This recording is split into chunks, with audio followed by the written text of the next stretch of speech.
მშვიდობისა. ეს საქართველოს პირველი არხია, თქვენ უყურებთ გადაცემას პირადი ექიმი მარი მალაზონია ჟესტურ ენაზე თარგმანით. როგორც ყოველთვის ჩვენ ადამიანზე ვსაუბრობთ და ადამიანის სიცოცხლეზე. სიცოცხლეზე, რომელიც ყველაზე ფასეულია ნებისმიერ საზოგადოებაში.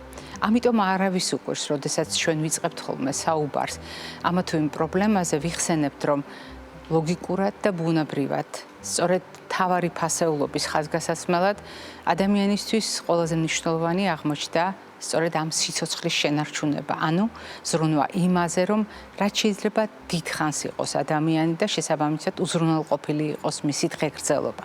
დიახ, დღეგრძელობა როგორც ადამიანის სიცოცხლის ხანგრძლივობის საზომი. თუმცა ადამიანისათვის, რომელიც თანამედროვე სამყაროში ბევრ კითხვას სვამს, უბრალოდ დიდხანს სიცოცხლე საკმარისია? აღმოჩნდა, რომ არა. თანამედროვე ადამიანისთვის მნიშვნელოვანია დიდხანს სიცოცხლე და ყოველდღიურ არსებობასთან ერთად იმის გაცნობიერება, რომ ის ადამიანია და მას აქვს კონკრეტული დანიშნულება და მიზანი. ანუ როგორია მისი ყოველდღიურობა, როგორია მისი ცხოვრების ხარისხი. ასეთ შემთხვევაში ჩვენ საუბრობთ უკვე დღეგრძელობისა და ცხოვრების ხარისხისთვის აუცილებელ წინაპირობებზე და ერთ-ერთი რასაკვირველია არის ჯანმრთელობა. არა ერთადერთი, თუმცა ერთ-ერთი, რომელსაც ბევრი წახნაგი აქვს და იმის მიხედვით, თუ როგორია ჩვენი ფიზიკური მდგომარეობა, როგორია ჩვენი ემოციური მდგომარეობა, სოციალური მდგომარეობა, ჩვენი მენტალური ჯანმრთელობა, სულიერი ჯანმრთელობა, ბევრად არის ამაზე დამოკიდებული ჩვენი დღეგრძელობაც და ცხოვრების ხარისხიც, რადგან თავად ჯანმრთელობაზე დამოკიდებულია ჩვენი კეთილდღეობის ხარისხი და ყველა იმ წახნაგის შესაბამისად, რომელიც აქვს თავად ჯანმრთელობას. მაგრამ ჯანმრთელობა თავად რაზეა დამოკიდებული? რა განსაზღვრავს ჩვენს ჯანმრთელობას და რა განაპირობებს ჩვენს ჯანმრთელობას? აქაც ჩამონათვალი საკმაოდ დიდია და თქვენ გახსოვთ, ჩვენ ამ თემას ძალიან ხშირად ვეხებთ. თუნდაც იმიტომ, რომ ყოველდღიურად გვახსოვდეს, რამ შეიძლება შეცვალოს ჩვენი ჯანმრთელობა და გარდა გენეტიკისა და იმ წინაპირობისა, რომლითაც ჩვენ მოვდივართ ამ სამყაროში, არ უნდა დაგვავიწყდეს გარემო და არ უნდა დაგვავიწყდეს ცხოვრების წესი. თუმცა მე მარტო გარემოს არ ვიტყოდი. ძალიან ხშირად მნიშვნელოვანია გარემოებები, რომელიც ჩვენი ცხოვრების წესის განსაზღვრელიც არის და ჩვენი ცხოვრების წესის ცვლილებათა წინაპირობასაც განაპირობებს და ბევრად ცვლის ჩვენი ჯანმრთელობის ყველა პარამეტრს, ისევე როგორც ჩვენი კეთილდღეობის ყველა პარამეტრს. როდესაც ჩვენ გარემოებებზე ვსაუბრობთ, ალბათ უნდა აუცილებლად გავიხსენოთ რუბრიკა და პროექტი, რომელიც ყველაზე კარგად ასახავს კითხვის არსს. დიახ, ომი და ომის თაობა. ან კი ვინ აღარ არის ამ ჩვენს გარშემო საზოგადოებაში ომის თაობის წარმომადგენელი. ითვლებოდა, რომ ჩვენი ბებია-ბაბუები არიან ომის ნაწილი და ომის თაობას მიაკუთვნებდნენ საკუთარ თავს.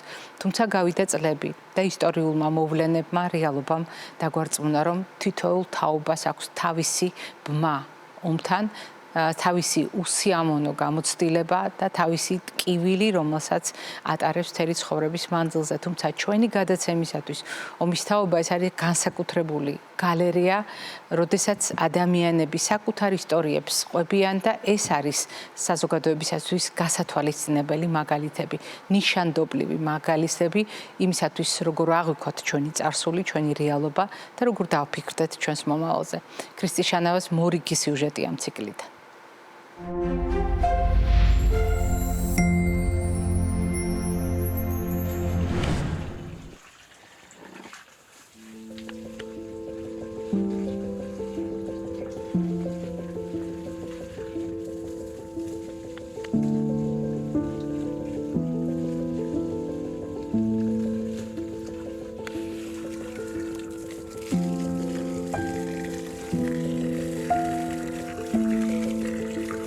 ადამიანმა უნდა მონახოს ისეთი საქმე, რაც აინტერესებს და რაც იცის და რაც უყვარს და აი საქმეს უნდა გაყვეს. აი რაც არ გიყვარს და ნაძალადევად აკეთებ, ვერც ბედნიერებას მოგიტანს და ვერც სიმშვიდეს და ვერც ვერაფერს გაკეთებ. მე ვარ ნაირა მიდოდაშვილი, 66 წლის. დიდი ლიახვის ხეობიდან სოფელ აჩაფედიდან ვარ დევნილი, ამჟამად წეროვნის დევნილთა დასახლებაში ვცხოვრობ. პროფესიით პედაგოგი ვარ, ფილოლოგი, მაგრამ ამჟამად არ ვმუშაობ ჩემი პროფესიის მიხედვით, ამჟამად მცენარეების გამრავლებას ვეწევი. გაქვთ ნახული, მაშინდელი წეროვანი როგორი იყო? იყო მარტო სახლები, ყველაფრის გარეშე, აივნების და მიშენების და ღობეების და რა ვიცი, ყველაფრის გარეშე. მთელ დასახლებაში იყო ალბათ, რა ვიცი, 4-5 ხე. საკონცენტრაციო ბანაკი იყო, დასახლება კი არა, რაღაც საშინელება იყო და ისეთ სტრესი წევდა, წარმოგიდგენიათ, ეხლა ჩვენ იქ როგორ ადგილზე ვცხოვრობდით, ითით სულ დიდი ხეები იყო, ეს ბუნებაში და კიდე უდაბნო იყო, ვერ გაიგებდი რა დრო იყო. იმიტომ სცენარი არ იყო, როდის ყვაოდა, როდის რას ისხავდა. საშინელება იყო და პირველად იმიტომ დავიწყე ახლა ყვავილების შეგროვება ცოტა სახე რომ მეც რომ გასაძლისი ყოფილიყო აქ ცხოვრება. ვარდებით დავიწყე. ვარდები ვიყიდე პირველად. ვარდები და ხეხილი. მე უკვე ეს ინტერნეტიც ხელმისაწვდომი უგახდა ჩემთვის. 1000 რაღაც მოვიძიე უკვე იქიდან და მე უკვე ძალიან კარგი ჯიშები შევიძინე ყველაფერი. ვარდები მაქვს თითქმის 400-მდე ჯიში. აქ არის ფრანგული, გერმანული, ინგლისური, მაქვს ასევე იაპონური, ეს ყველაზე ახალია, სიახლეა. მაქვს თან სულ ნარჩევი ჯიშები. ასევე მაქვს ჰემეროკალისების საქართველოს მასშტაბით საკმაოდ კარგი კოლექცია მაქვს, 100 ჯიშამდე მაქვს. ასევე ზამბახები 80-მდე ჯიში მაქვს, სულ კარგებია ელიტარული ჯიშები. ეს საქმე რო მქონდა, არ ვიცი, ახლა არ ვიცი, ძალიან გამიჭირდებოდა მართლა, ძალიან. მართლა სულ თავიდან დავიწყეთ. ღმერთმა გამოგაცდებინოთ, რას ნიშნავს? რომ გამოიხურავ კარებს და ყველაფრის გარეშე რო რჩები რა, ყველაფრის გარეშე. ფოტოებიც კი რო აღარა გაქვს. პირდაპირ ძველი რაღაცები რაც მეცვა, იქ სარდაფში დაბომბვისგან დასაცავად ვიყავით, თავდასაცავად ვიყავით, იმიტომ რომ ცოტა მაგარი სარდაფი იყო. ხო და ესე წამოვედი, თითზე გადასახვევის გარეშე რო ვიტყვიან რა. მართლა სულ ნულიდან რო დავიწყეთ ცხოვრება. იცით როგორი ოჯახი ქონდა ჩვენ. ესე იგი ცოტა წამოვიზარდეთ თუ არა, ყველანაირი საქმეში ვიყავით ჩართული. მშენებლობა იქნებოდა, ბაღის დამუშავება იქნებოდა, ნებისმიერ საოჯახო საქმეში. და რა თქმა უნდა დამეხმარა, ახლა თუ სულ არაფერი არ იცის ადამიანმა, როგორ უნდა გააკეთოს აბა რაღაც ბაზა უნდა გქონდეს. როცა გიყვარს საქმე, მის გაკეთება ადვილიც არის და სასიამოვნოც არის და სახალისოც არის. თან არა ვარ ისეთი მშიშარად ამ ცხოვრებაში. ადვილად შემაშინოს რაღაცა. თუ რაღაცა დავისახე მიზნად, ყველაფერს გავაკეთებ, რომ შევასრულო ჩემი მიზანი, მივახციო ჩემი მიზანს. ვისაც უყვარს ყვავილები, მაგან იცის რაც არის, სტრესის პირველი მომხსენელია, რა თქმა უნდა, ახლა დილით ავდგები პირველ რიგში, ახლა ეს ლილიანიკები, ჰემეროკალისები არის ჩემი გამოყვანილი, ბედურების საკითხი რაც წევს და ახალი რო იშლება, ეს არის სიურპრიზი, იმიტომ არ ვიცი როგორ გაიშლება. იცით რა საინტერესოა, საკუთარი გამოყვანილი უკვე საკუთარი ნაშრომი როგორი გამოვა და რა გამოვა. ყველას ურჩევდი, ვისაც აქვს საშუალება ბუნებასთან ურთიერთობა გქონდეს, მაქსიმალურად გქონდეს რა ეს ურთიერთობა. ვისაც ეზო აქვს აუცილებლად გაალამაზოს, იმიტომ რომ სტრესის მოხსნის ძალიან კარგი საშუალებაა. ერთი თუ ჩაიტრი ადამიანი, მე ვეღარ შეეშვები, თუ ერთი შეგიყვარდა, მორჩა.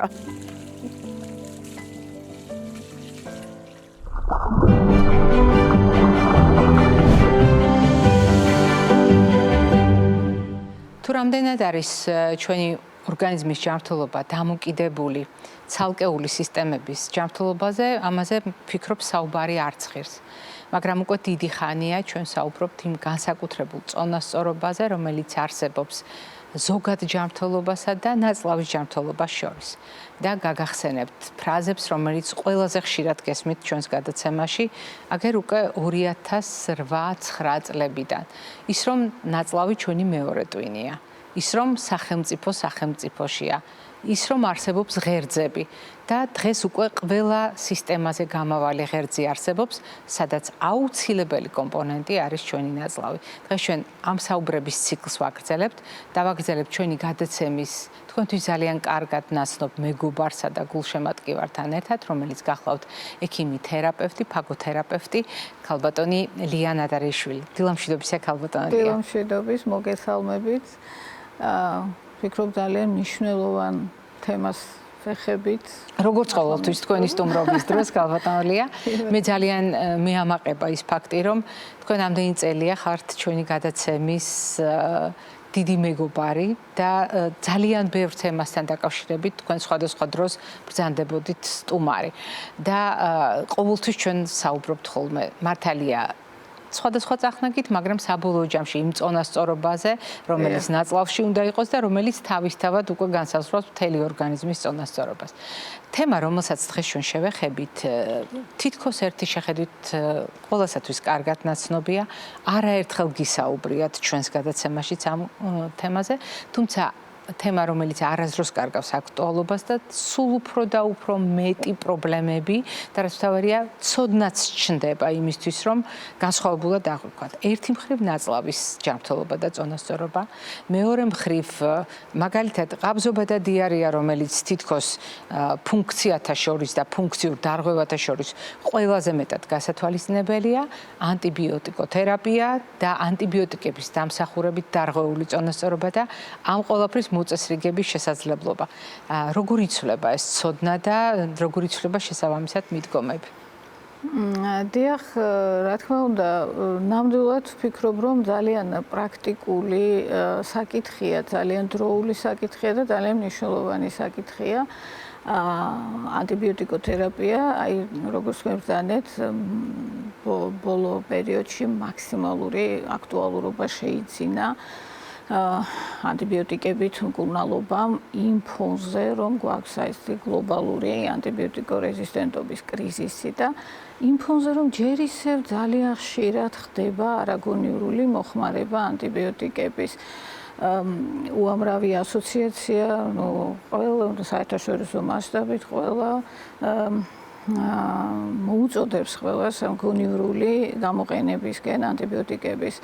ჩვენ არ გვინდა შევქნათ სტიგმა, რომ ანტიბიოტიკი არ არის საჭირო და აღარ უნდა მივიღოთ არასოდეს, რა თქმა უნდა, როდესაც საჭიროა ის აუცილებელია ორგანიზმისთვის, თუმცა არაგონიურული, არარაციონალური გამოყენება ანტიბიოტიკის, აი ეს არის ყველაზე უარესი და სამწუხაროდ რა თქმა უნდა, ეს უკავშირდება ეს არაგონიურული გამოყენება სწორედ იმას, რომ ჩნდებიან პირველ რიგში ძალიან გამძლე, აი ესეთი სუპერ ბაქტერიები, ესე რომ ვთქვათ, რომლებიც აღარც რეაგირებენ დაუშვათ ანტიბიოტიკებზე, თუმცა შეუძლიათ საკმაოდ სერიოზული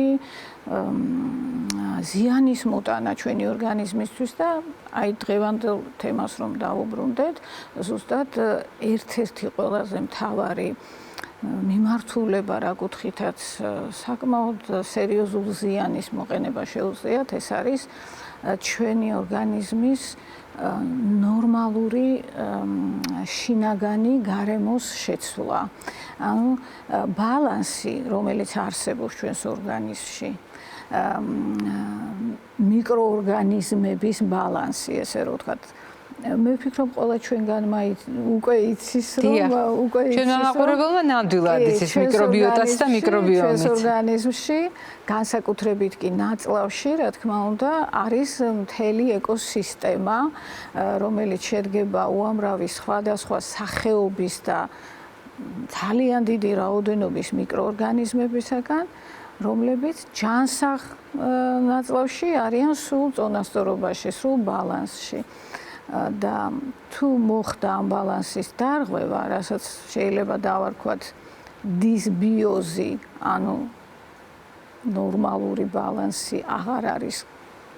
მოდით სახელები ესე დავარქვათ, ახლა შეიძლება ძალიან არააკადემიური და არამეცნიერული იყოს, მაგრამ ცუდ და კარგ ბაქტერიებს შორის, რომლებიც თანაცხოვრობენ როგორც წესი ჩვეულებრივ და ბალანსის პირობებში კარგი ბაქტერიები მრავლდებიან, გაბატონებული მდგომარეობა უკავიათ და ცუდი, დავარქვათ ოპორტუნისტი ბაქტერიები ვერ მრავლდებიან. აი, როდესაც ბალანსი ირღვევა, ის ირღვევა აი სწორედ ამ ცუდი ოპორტუნისტი ბაქტერიების სასარგებლოდ. ეს როგორ ვლინდება ადამიანი ამას როგორ აღიქვამს? იცით რა, ამას ჭირდება გარკვეული დრო, ბუნებრივია. და სხვადასხვა ფაქტორები არსებობს, რომლებმაც შეიძლება გამოიწვიოს ამ ბალანსის დარღვევა, ბუნებრივია. რადგან დღეს ჩვენი თემა ანტიბიოტიკებია, რა თქმა უნდა, ანტიბიოტიკების კუთხით თუ განვიხილავთ, ეს არის ნორმალური ბაქტერიების ასევე დაღუპვა ანტიბიოტიკების მიღების დროს, იმიტომ რომ ანტიბიოტიკი ვერ არჩევს კარგ და ცუდ ბაქტერიას, მას არ აქვს ძალიან ვიწრო სპეციფიური მოქმედება. ის არის ფართო სპექტრის და ის განურჩევლად კლავს კარგსაც და ცუდსაც. აი სწორედ ეს არის ხოლმე ერთ-ერთი შეიძლება გამომწვევი მიზეზი იმის რომ იწყება დისბიოზი, რაც ყველაზე ხშირად სწორედ ვლინდება ხოლმე დიარეით. სხვათა შორის აი ესეთი სტატისტიკა არსებობს, რომ ანტიბიოტიკების მიღების შემდეგ დაახლოებით 5-35%-ში როგორც წესი დიარეით რთულდება ანტიბიოტიკოთერაპია. ნუ ყველაფერი რა თქმა უნდა დამოკიდებულია ინდივიდზე, დამოკიდებულია დაავადებაზე, დამოკიდებულია ანტიბიოტიკის სახეობაზე, დოზაზე და ასე შემდეგ. ზოგად მდგომარეობაზე ორგანიზმის და ასე შემდეგ. დიახ, რა თქმა უნდა და იმაზეც სხვათა შორის რამდენად სწორად არის დანიშნული ანტიბიოტიკი, რამდენად ეფექტურია მისი მოქმედება და რამდენად მას შეუძლია არა მხოლოდ არასაჭირო ბაქტერიების მოკლა, რომელთა მოკლა იმ დროს საჭირო არ არის, არამედ თვით იმ ბაქტერიის ერადიკაციაც, ანუ განადგურებაც, რომლის ემსახურება თუ არა დამარცხებას. დიახ, ნამდვილად. აი ეს ძალიან მნიშვნელოვანი საკითხია ზოგადად. მე ვფიქრობ, რომ თქვენი გადაცემა ამ კუთხითაც ძალიან მნიშვნელოვანი არის, რომ ის მთავარი სხვათა შორის ამოცანა, რომელიც ოფიციალურადაც აღიარებულია, აი ამ ანტიბიოტიკორეზისტენტობასთან ბრძოლის გაწერილ გეგმაში, ყველა ეროვნულ გეგმაში და იქ ერთ-ერთი ამოცანა სწორედ ეს არის. შემეცნების გაზრდა ანტიბიოტიკოთერაპიის მიმართ, ანუ ანტიბიოტიკორეზისტენტობასთან დაკავშირებით. ამიტომ აი ეს რა თქმა უნდა, ეს ძირითადად ფართო მასებისთვის, ადამიანებისთვის, რომლებიც შეიძლება პროფესიულად არანაირად არ არიან ამასთან დაკავშირებული, მაგრამ ჭირდებათ ეს, იმიტომ რომ ზუსტადაც დიახ თვითმკურნალობა, ანუ ყველას შეუძლია ხელი მიუწვდება ამასთან და სამწუხაროდ აი ვიღებთ ხოლმე ასეთ შედეგებს და ქალბატონია, მე ჩაგერთვებით თქვენ რამდენიმე ძალიან მნიშვნელოვან საკითხს ერთდროულად შეეხეთ. დიახ. თქვენ შეეხეთ იმას, რაც მარტო ჩვენი ქვეყნისთვის არა, მთელი მსოფლიოსთვის საჭირო როტოა ანტიბიოტიკებთან დაკავშირებით.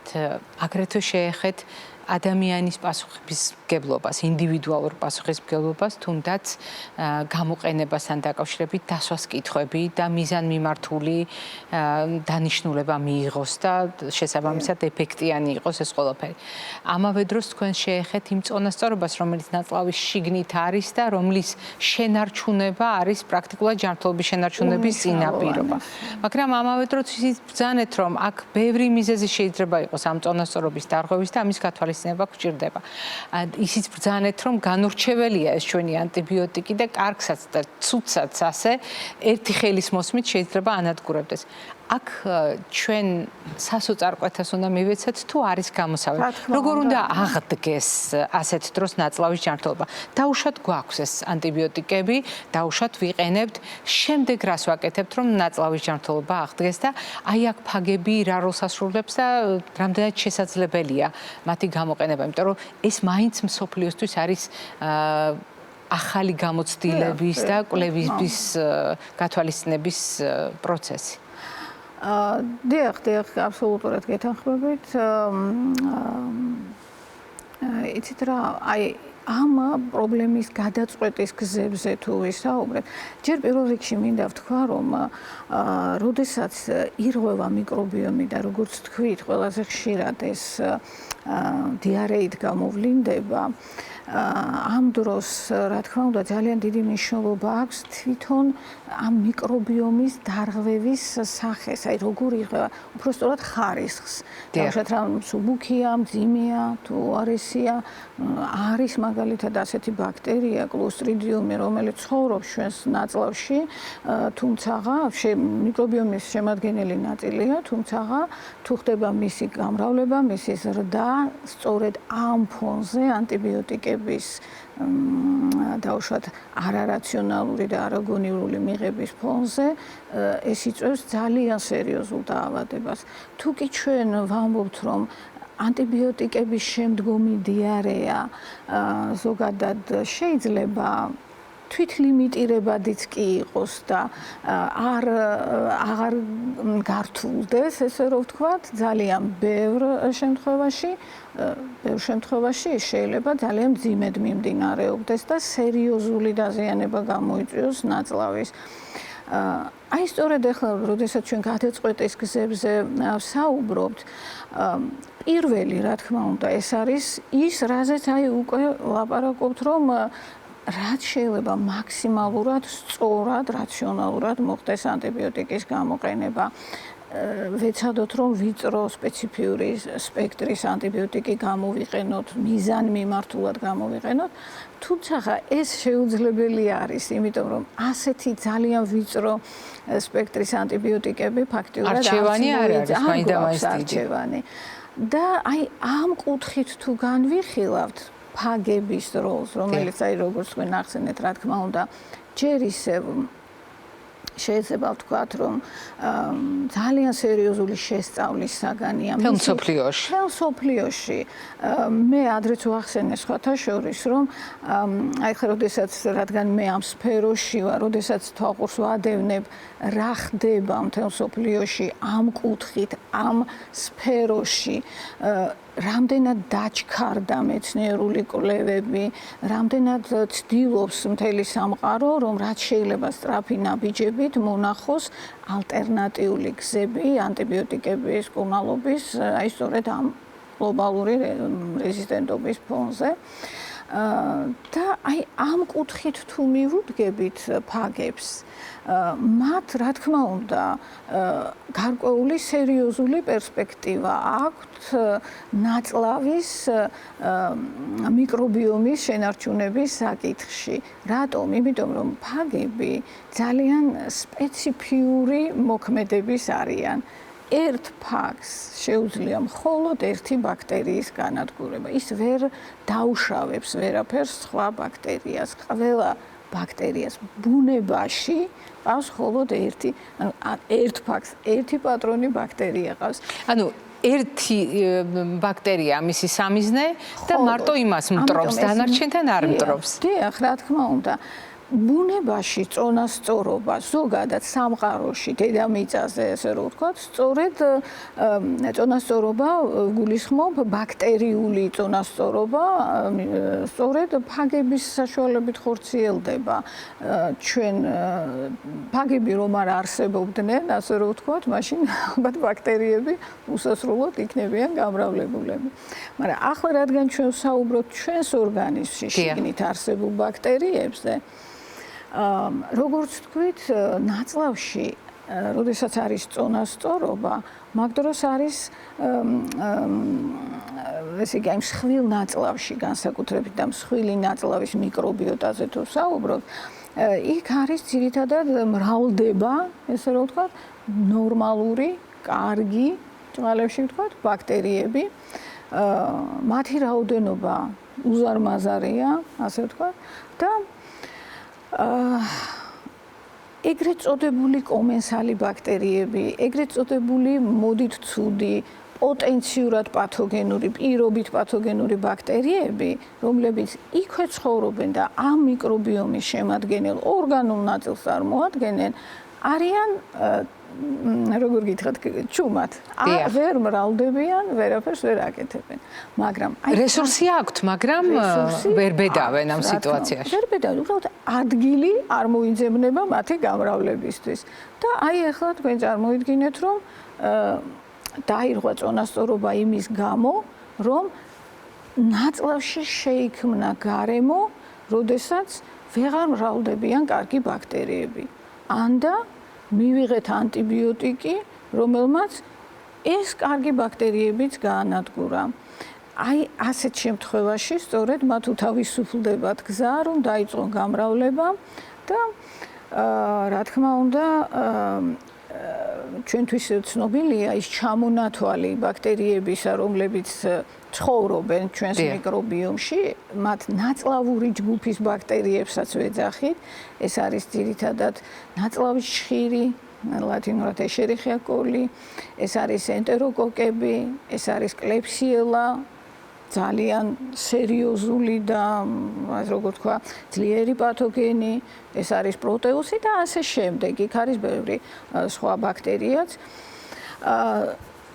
და სწორედ აი როდესაც ისინი იწყებენ გამრავლებას, აი ამ შემთხვევაში მათ უკვე ვეძახით ჩვენ ოპორტუნისტულ ბაქტერიებს, ანუ ოპორტუნიზმია. თქვენ წარმოიდგინეთ ეს არის მთელი საზოგადოება, თანასაზოგადოება. ძალიან მნიშვნელოვანია, ზუსტად ეს მოდელი დავინახოთ და გავიაზროთ. აი ეს ოპორტუნიზმი სხვათა შორის არის არა მხოლოდ ეგრეთ წოდებულ კარგ და ცუდ ბაქტერიებს შორის, არამედ თვით ამ ცუდ ბაქტერიებს შორისაც.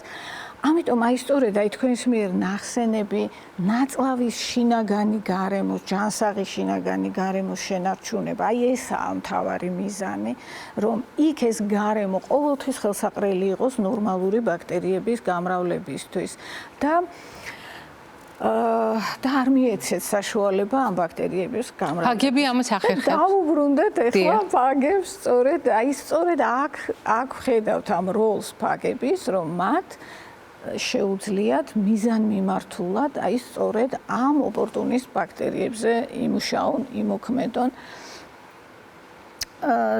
ჩვენ ახლა ყოველდღიურ პრაქტიკაში ვხვდებით აი ამ სიტუაციებს, როდესაც გვაქვს დისბიოზი, როდესაც მრავლდება ბაქტერიები, უკვე რა თქმა უნდა გვაქვს და ცნობილია ჩვენთვის ძირითადად პირველ რიგში რომელი ოპორტუნისტი ბაქტერიები მრავლდება, ეს არის ხოლმე ყველაზე ხშირად ნაწლავის ჩხირის ეგრეთ წოდებული პათოგენური ფორმები, ეს არის ჰემოლიზური ნაწლავის ჩხირები, თუმცა არსებობს კიდევ უფრო სერიოზული ნაწლავის ჩხირებიც, რომელიც ესე გარდა ალფა ჰემოლიზურის არსებობს ჰემოლიზური, ანუ სერიოზული გასვლების და ზიანის მოტანა შეუძლია, მწვავე პრობლემის გამოწვევა შეუძლიათ, თუმცა ამ ჰემოლიზურ ბაქტერიასაც საკმაოდ სერიოზული ზიანის მოტანა შეუძლია პერსპექტივაში, ესე რომ ვთქვათ.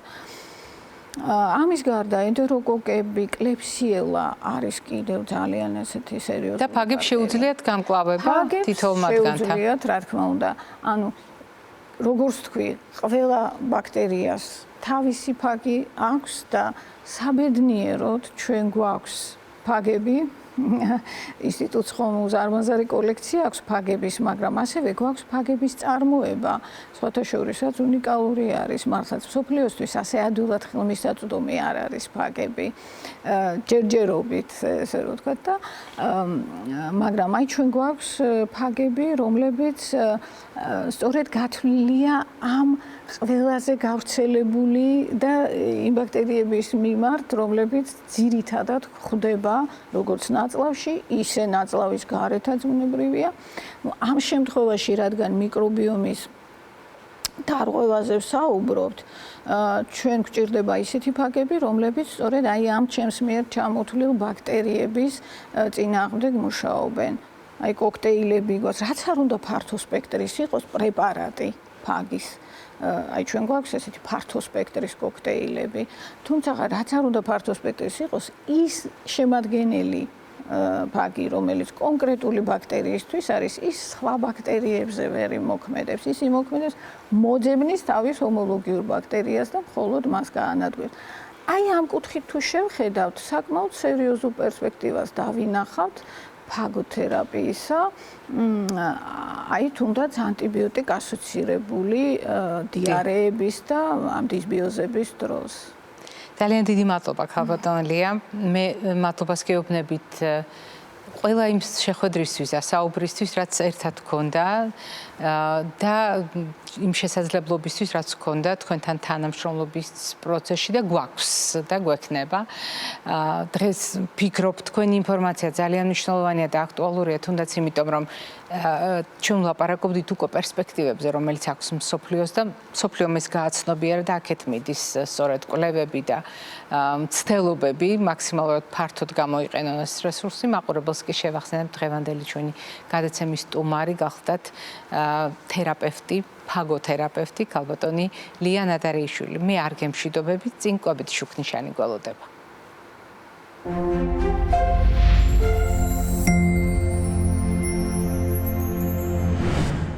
ჩვენს გადაცემაში ძალიან დიდი ხნის წინ დავიწყეთ საუბარი იმაზე, რომ ნაწლავი ჩვენი მეორე ტვინია. ძალიან დიდი ხანია ჩვენ საუბრობთ იმაზე, რომ ნაწლავი არის სახელმწიფოში. ამისთვის გადაცემაში სხვადასხვა ფაქტსაც ვიშველიებ ხოლმე და ფრაგმენტებს ჩემივე წიგნიდან. და ეს მხოლოდ და მხოლოდ ნაწილია იმ ინფორმაციისა, რომელსაც თქვენ წლების მანძილზე ადამიანის ჯანმრთელობისა და ნაწლავის მდგომარეობის კავშირზე ისმენთ. ისმენთ სხვადასხვა პროფესიის, სხვადასხვა პრობლემის ჭრილში და ალბათ არავისთვის არის გასაკვირი თუ ვიტყვით, რომ ჯანმრთელობაზე ზრუნვა პირველ რიგში ნიშნავს ნაწლავის ჯანმრთელობაზე ზრუნვას. იმ წონასწორობაზე და იმ კეთილგანწყობაზე ზრუნვა, რომელიც ჩვენ უნდა დავიმსახუროთ თვალით უხილავ სამყაროსთან ურთიერთობაში. თუმცა, როდესაც შევხედავთ ზოგადად რა სჭირდება ადამიანს სჭირდება წონასწორობა. ჯანმრთელობისთვის აუცილებელია წონასწორობა და ჩვენ შევთანხმდით კიდეც, რომ სწორედ წონასწორობა არის ჯანმრთელობა და ავადობა ეს არის და დაავადება ეს არის დარღვეული წონასწორობა. ამიტომ ლოგიკურია, რომ კვებაში წონასწორობა არის ჩვენი შუქნიშნის მთავარი პრინციპი. ანუ ის, სადაც უნდა მივიდეთ ჩვენ შუქნიშნით მოძრაობის დროს და ამ შემთხვევაში თებში, რომელიც დღიური რაციონის სიმბოლოა, 5 ჯგუფის 5 ფერის პროდუქტების გამთლიანებით არის განმაპირობებელი იმისა, რომ დაბალანსებული კვება იქცეს ჩვენი ყოველდღიური ცხოვრების ნაწილად. როდესაც უფრო დეტალურად შევავლებთ თვალს ამ წონასწორობას, ეს იმას ნიშნავს, რომ ჩვენ ჩამოვთვალოთ და ვთქვათ, რამდენად მნიშვნელოვანია ცილა, როგორც არა უბრალოდ სამშენებლო მასალა, არამედ როგორც მნიშვნელოვანი კომპონენტი ნებისმიერი პროცესზე, რომელიც ჩვენს ორგანიზმში მიმდინარეობს. ჩვენ არაერთხელ გვითქვამს, რომ სწორედ ცილას უწოდებენ სიცოცხლის მოლეკულას და იგი არის სიცოცხლის გამსაზღვრელი და სასიცოცხლო პროცესების წარმმართველიც კი. ცილასთან ერთად მნიშვნელოვანია შეხამებული ბოსტნეული წონასწორობაში, არ უნდა დაგვავიწყდეს ხილის როლი და აუცილებლად უნდა გავითვალისწინოთ მარცვლეულ ბურღულეული. აი ეს ქმნის იმ წონასწორობას, სადაც ყველა ჯგუფის ყველა ფერის პროდუქტია გათვალისწინებული. ასევე მნიშვნელოვანია ჩვენი ჯანმრთელობისათვის, მე საუბრის დასაწყისშივე გითხარით, რა თქმა უნდა, ნაწლავის მდგომარეობა. და ის გარემო, რომელიც შექმნილია ნაწლავში და რომელიც თავად განსაზღვრავს, როგორი იქნება საერთო კლიმატი ჩვენს ორგანიზმში. მაგრამ არა უბრალოდ ზოგადად ნაწლავი, არამედ ჩვენი ნაწლავი. რას ნიშნავს ეს? თუ ჩვენ ვამბობთ ჩემი თებში, ანუ ჩემზე მორგებული რაციონი, მაშინ უნდა გავითვალისწინოთ ჩემი ნაწლავი. ანუ მდგომარეობა, რომელიც ნაწლაურ პასპორტზე მიგვანიშნებს და ესეც ძალიან ხანდაზმული თემაა ჩვენი გადაცემისთვის, რადგან ჩვენ ვიცით, რომ ადამიანები ნაწლავის ეგრეთ წოდებული ენტეროტიპით განსხვავებულები არიან. და სწორედ ეს ტიპი შეიძლება იყოს მოკარნახე იმისა, როგორ საკვებ პროდუქტებს ავირჩევთ ჩვენს ყოველდღიურ რაციონში და საბოლოო ჯამში, როგორი იქნება ურთიერთობა ჩვენი კვებითი მოდელისა და ჩვენი ჯანმრთელობის პარამეტრებისა. აქ შუამავალი და მთავარი მოქმედი პირი შეიძლება აღმოჩნდეს ერთდროულად სწორედ ნაწლავი და ნაწლავის ვარიანტი.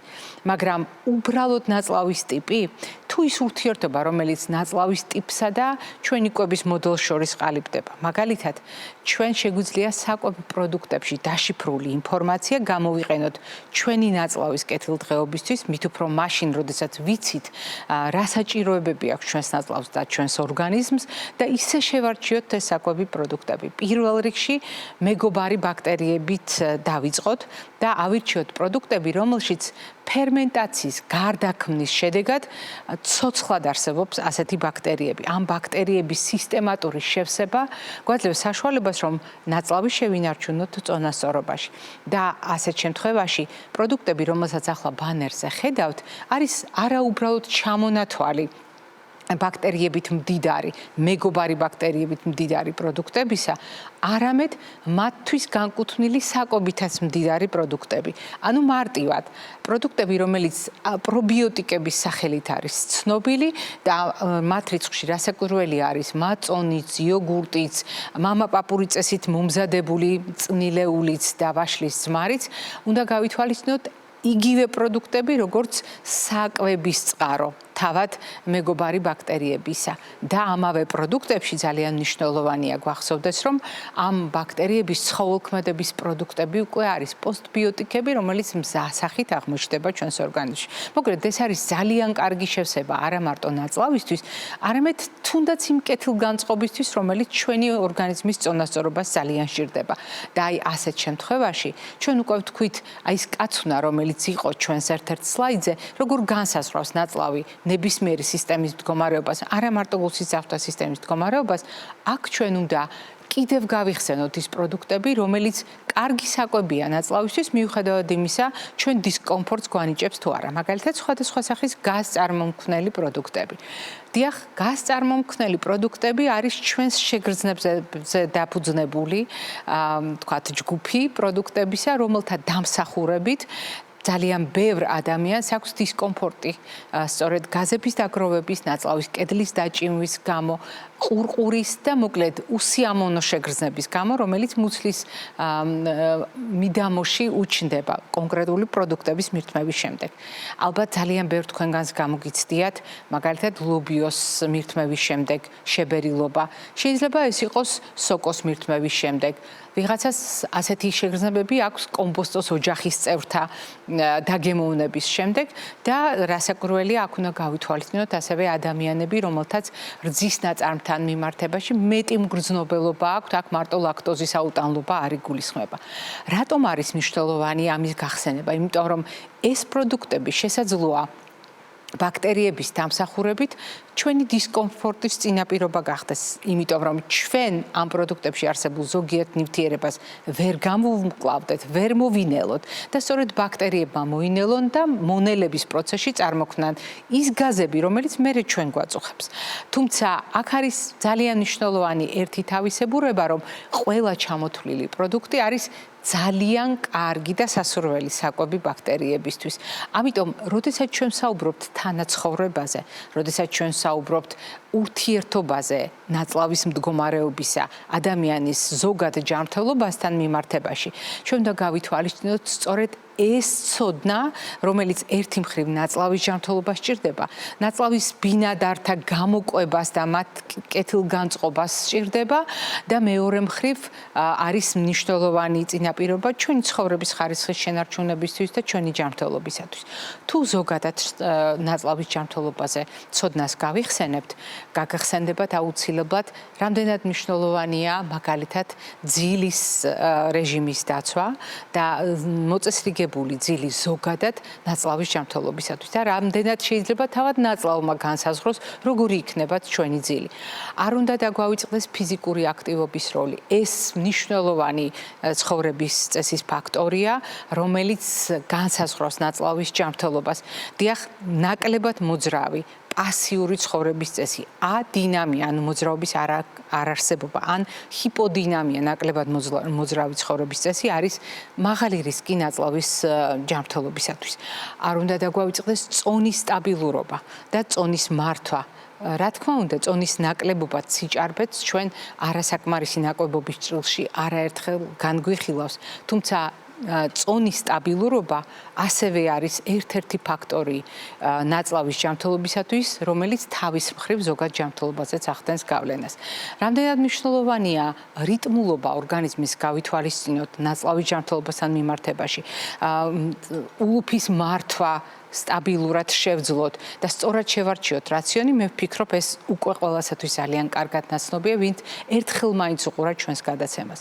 ისევე როგორც ყველასათვის კარგად ცნობილია, რამდენად მნიშვნელოვანია სიფრთხილე ალკოჰოლურ სასმელთან, ან პროცესირებულ პროდუქტებთან, ან გადამუშავებულ პროდუქტებთან, სხვადასხვა ტიპის ცხიმებთან, მით უფრო გაჯერებულ ტრანსხიმებით დატვირთულ პროდუქტებთან.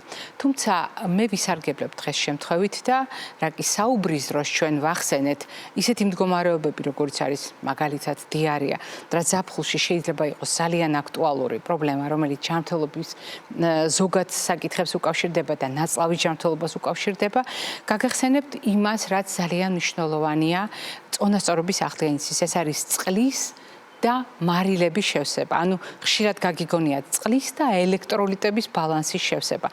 ეს არის მთავარი ამოცანა, მაშინ როდესაც არის ფაღარათი, მაშინ როდესაც არის ღებინება. მოკლედ ორგანიზმი კარგავს წყალს და მხოლოდ წყალს არ კარგავს სამწუხაროდ, წყალთან ერთად იკარგება დიდი რაოდენობით სხვადასხვა სახის მინერალი, ელექტროლიტები.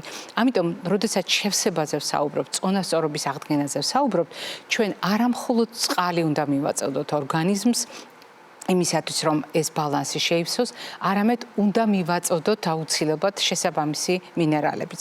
დიახ, ასეთ დროს წყალი არის შეუცვლელი. ისევე როგორც ზოგადად ნაწლავის ჯანმრთელობისათვის, როგორც ფიზიკურ აქტივობას ვითვალისწინებთ, როგორც ვარჯიშს ვითვალისწინებთ, როგორც წონის მართვას ვითვალისწინებთ, უნდა გავითვალისწინოთ ასევე ადეკვატური მომარაგება ორგანიზმისა წყლით და მათ შორის ნაწლავის ადეკვატური მომარაგება. მაგრამ თუ ჩვენ ვლაპარაკობთ წყლისა და ელექტროლიტების შევსებაზე, ასეთ შემთხვევაში ჩვენ მინერალური წყლის გათვალისწინებაც დაგვჭირდება. ისევე როგორც კრიტიკულ მდგომარეობაში, როდესაც დანაკარგი დიდია, როდესაც შევსება ძალიან რთულია, მაგალითად მხოლოდ წყლით, აი მაგალითად ბავშვების შემთხვევაში. შეიძლება იყოს შეთავაზებული ნებისმიერი წვენი, შეიძლება იყოს შეთავაზებული გაზიანი სასმელიც კი. ტკბილი, დაშაქრული, კოფეინით მდიდარი, მაგრამ ჩვენ ასეთ შემთხვევაში ვიღებთ გადაწყვეტილებას ცითხის ბალანსის აღდგენის სასარგებლოდ და მიუხედავად იმისა, რომ ვაცნობიერებთ რამდენად არც თუ ისე სასარგებლო კომპონენტებით დატვირთული შეიძლება იყოს ეს პროდუქტი, მაინც ვიღებთ ამ გადაწყვეტილებას და ამ არჩევანს ვაკეთებთ და ვითვალისწინებთ კიდევ ერთ ძალიან მნიშვნელოვან კანონზომიერებას, როდესაც წყალზეა საუბარი, როდესაც ელექტროლიტების შევსებაზეა საუბარი და არ გვაქვს სახელდახელოდ იმ წუთას საშუალება, რომელიც შესაძლოა სხვა დროს აფთიაქში ადვილად შევიძინოთ, შეიძლება გამოგვადგეს ჩვეულებრივი წყალიც ფუძედ და შეიძლება გამოვიყენოთ მინერალური წყალი და ასეთ შემთხვევაში თუ ჩვენ მინერალურ წყალს მცირე რაოდენობით სუფრის მარილს დავუმატებთ და გამოვიყენებთ მცირე რაოდენობით დამატკბობლად მზასახის სიროპს ან შაქრის ფხვნილსაც კი ჩვენ მივიღებთ იმ ნარევს, რომელიც დიარეის შემთხვევაში სახელდახელოდ მოკლე დროში მიზნის მისაღწევად ძალიან მნიშვნელოვან დახმარებას გაგვიწევს. რასაკვირველია ის იმ შემთხვევაში, როდესაც არ გვაქვს სათანადო საშუალება და აი ამ შემადგენლობაში გადამწყვეტი არის ერთი მხრივ მინერალები, ნატრიუმის სათანადო შემცველობა ქლორთან ერთად და კარბონატებთან ერთად, ანუ აქ ლაპარაკია კონკრეტული მარილების ერთობლიობაზე და არ უნდა დაგვავიწყდეს ის სატრანსპორტო სისტემები, რომელიც ნაწლავში მუშაობს, რომელსაც ცოტა გლუკოზა ჭირდება იმისთვის, რომ დანიშნულების ადგილას მიიტანოს მიწოდებული მარილები. აი, ამ კანონზომიერების დაცვა, მე ვფიქრობ, ზაფხულში მნიშვნელოვნად წაგვადგება. კიდევ ერთხელ გავიმეორებ, მაშინ, როდესაც გვახსოვს, რომ მარტო წყალს კი არ ვკარგავთ დიარეის, ფაღარათის და თქვენ წარმოიდგინეთ ჭარბ ოფლიანობის დროს, არამედ ჩვენ ვკარგავთ წყალთან ერთად მინერალებსაც, ელექტროლიტებსაც და შევსებისას, ბალანსის აღდგენისას ჩვენ ეს ფაქტორები აუცილებლად უნდა გავითვალისწინოთ. როდესაც ჩვენ შუქნიშანზე ვსაუბრობთ, ჩვენ ვსაუბრობთ გზამკვლევზე, ჩვენ ვსაუბრობთ ორიენტირზე და ჩვენ ვსაუბრობთ იმ სამფერ სიმბოლოზე, რომელსაც მივყავართ არჩევანის მრავალფეროვნებასთან, იმ მრავალფეროვნებასთან, რომელიც ძალიან სჭირდება ჩვენს ორგანიზმს ზოგადად და განსაკუთრებით ნაწლავის მრავალფეროვნების შენარჩუნებას, რომელიც არაუბრალოდ უხ და ჯანსაღ მიკრობიოტას გულისხმობს, არამედ გულისხმობს განსაკუთრებულ წონასწორობას, რომელსაც ჯანმრთელობა და ზოგადი მდგომარეობა ჰქვია. მე ამით გემშვიდობებით ჯანმრთელობას და დღეგრძელობას გისურვებთ.